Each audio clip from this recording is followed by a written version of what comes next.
there, in this video we're going to talk about augmented and diminished chords. To start off with, let's define what that means. Augmented chords are a chord created from two major thirds. What that means is you're going to want to create two thirds on the piano. Just C and E are major thirds because you have two whole steps. When you create that second note, instead of playing your G, because that is not a major third, we're going to want to create that major third again, because if we count, whole step would give us G sharp. So that's creating a major third here, and a major third here. And it can sound a little bit funky at first, and it sounds a little bit dissonant, but that's actually a major third. Let's talk about it in the key of G.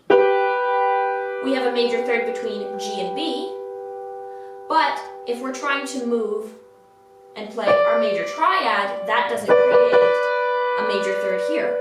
We need to move 1, 2 whole steps, raising that fifth note a semitone.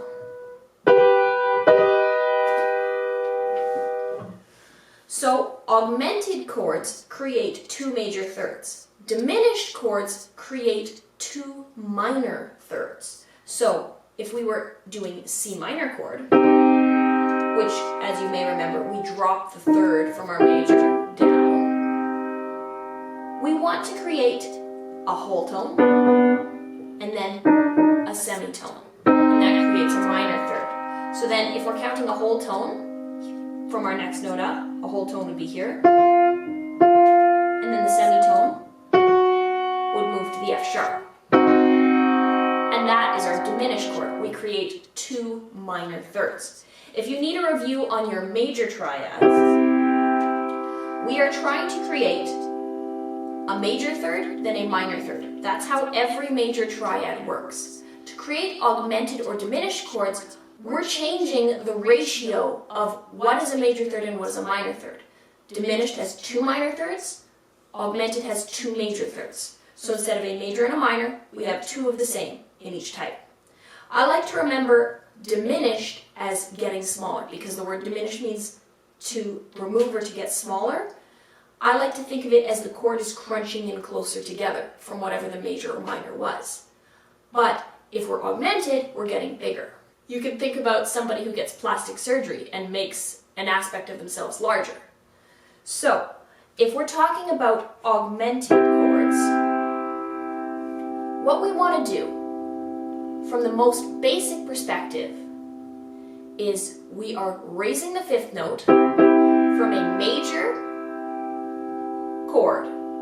We are raising the fifth note from a major chord, a semitone on the fifth note. The fifth note, which is G and C, we're raising that one semitone to get our augmented chord. From a minor chord, C minor here, we're still going to have to raise the fifth note a semitone, but now we also have to raise the third to get those two major thirds.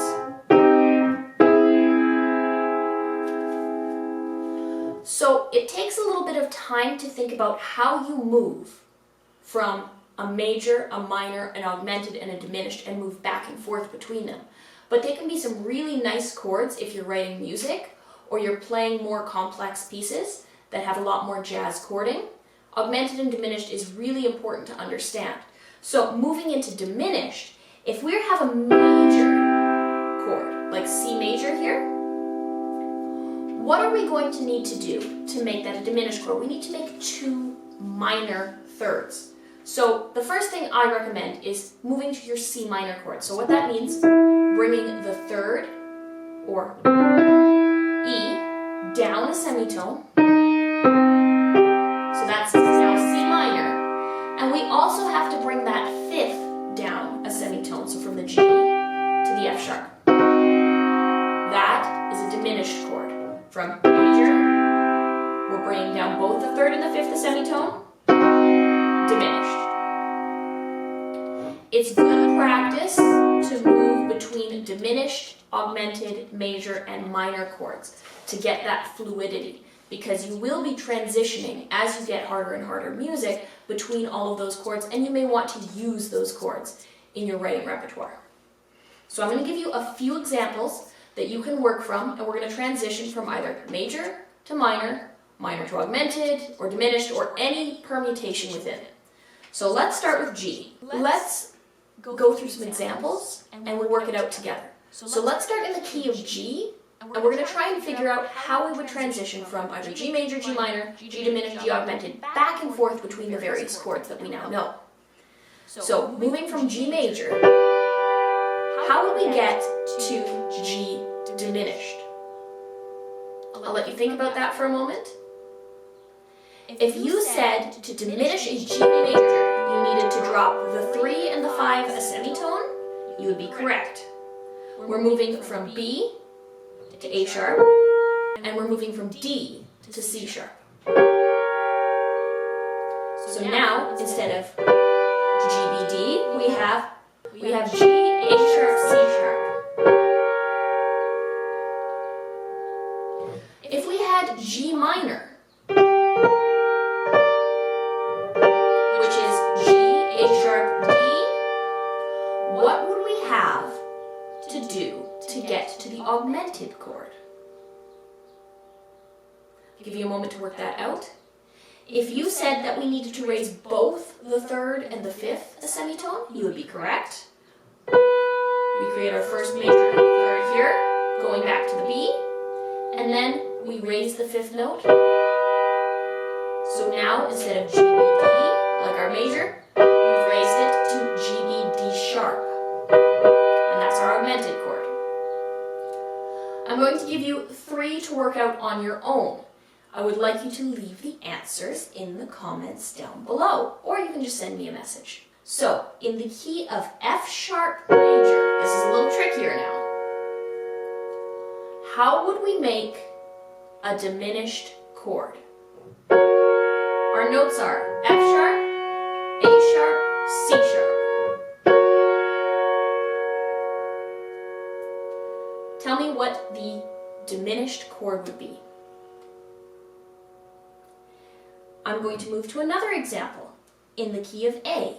A, C sharp, E with our major. Actually, I'm going to make that A minor. A, C, E. How would we make an augmented chord? I'll give you a moment to work that out. I'll give you one more example. I'm going to play an E diminished chord. How would you play an E augmented chord? So our notes are E, G, A sharp. How would you play an augmented chord from this diminished chord? If you can tell me the notes, you've definitely figured it out.